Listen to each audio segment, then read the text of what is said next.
প্রিয় ভিউয়ার্স, এই যে দেখছেন 1 2 3 4 5 6, এটা হলো আপনার 6টা হলো কাগজ।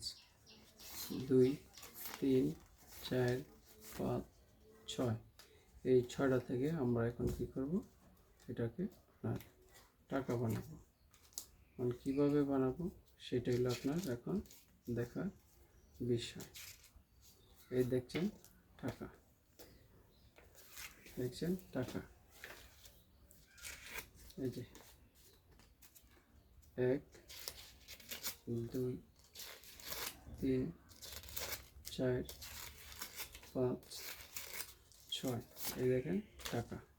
এই যে এটা হলো 100 dinner, 200 dinner, 300 dinner, 400 dinner, 500 dinner. আমরা 500 ডিনার, এখানে টোটাল 600 ডিনার আমরা বানিয়েছি বন্ধুরা। এই দেখেন এখন কি করছি, আমরা বাজ করলাম, চমৎকারভাবে আমরা টাকা প্রদর্শনী করলাম। আবার দেখাচ্ছি যে $1, $2, $3, $4,